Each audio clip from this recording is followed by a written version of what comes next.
the representative of Pakistan has asked for the floor to make a further statement. I give them the floor. Thank you, Mr. President.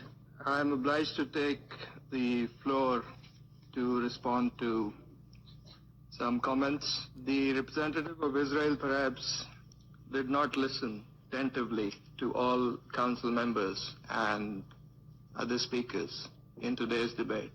And in our view, it is unacceptable, indeed ludicrous, for an aggressor, an occupier, a serial violator of UN Charter and international law, that is Israel, to abuse this chamber and disrespect the sanctity of this council. And this is not the first time. And by pointing fingers on others, baseless assertions primarily aimed at masking its own illegal actions and violations of international law. President, but that's not at all surprising. It is an occupier that does not listen to anyone, that does not pay heed to any advice, even from its friends, if there are any left, that refutes, and not just refutes, it threatens members of the international community, national media, international human rights and humanitarian organizations, doesn't listen to the ICJ or the ICC, and threatens the UN and its senior officials. And it does that with impunity, shielded by its apologists who time and again acquiesce in its illegal actions and defiance of the international community. And like all occupiers, despite being the aggressor, it feigns and plays the victim. But today it is totally exposed. President, this council has spent decades discussing the situation in the Middle East and the Palestinian question. Meeting after meeting, we devote hours to this agenda. It is not because of anyone else. It is because of Israel that refuses to vacate its illegal occupation and that blatantly violates the resolutions of this council. It's because of that we have these discussions. Israel also chose to refer to an unrelated incident and make misleading remarks regarding Pakistan in an effort to justify its own illegal actions and violations of international law.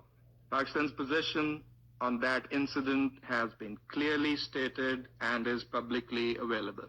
The international community is well aware of Pakistan's frontline role and sacrifices in the international community's fight against terrorism. The entire world, including our partners, acknowledge that Al-Qaeda was largely decimated due to Pakistan's counterterrorism efforts. And we remain committed in this global, collective endeavor.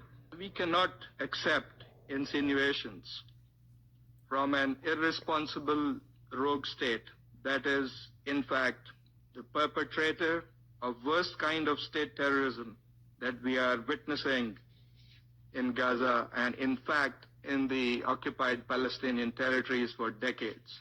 And we reject any false analogy, as has also been done by Qatar. For whatever way it interprets the statements in this council, the occupying power must go back and read carefully the statement issued by the Security Council today.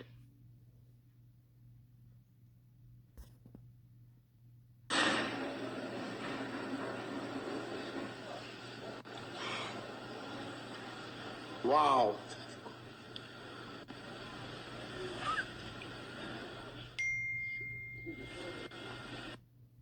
Not laughing anymore. I don't think anybody. Just ask those.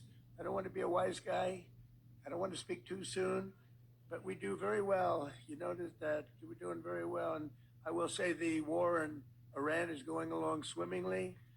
We can do whatever we want, and it should be ending pretty soon. It was perfect.